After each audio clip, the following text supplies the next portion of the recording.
Jeshi la anga la Ukraine limesema Urusi imerusha droni 479 nchini humo usiku wa kuamkia leo katika mashambulizi makubwa kuwahi kushuhudiwa katika vita hivyo.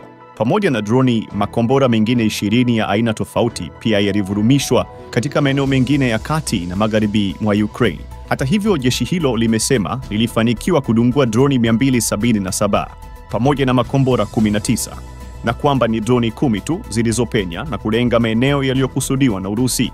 Haikuwa rahisi kuthibitisha madai ya Ukraine, lakini kwa kawaida mashambulizi ya anga ya Urusi huanza jioni na kumalizika mapema alfajiri kwa sababu inakuwa ni vigumu kuzibaini droni gizani.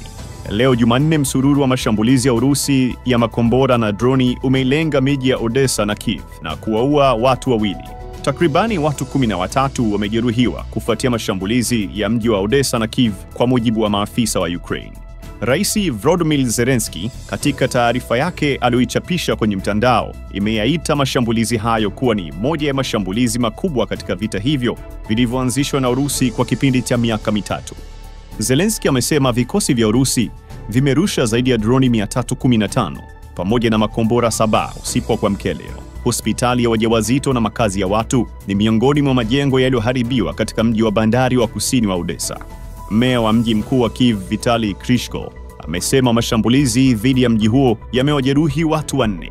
Urusi hivi karibuni imekuwa ikishambulia maeneo ya makazi kwa droni aina ya Shahed nchini Ukraine katika vita vyake vilivyodumu zaidi ya miaka mitatu. Mashambulizi hayo yamesababisha mauaji ya zaidi ya watu 12,000, hii ikiwa ni kulingana na takwimu za Umoja wa Mataifa. Hii ni Poa Media.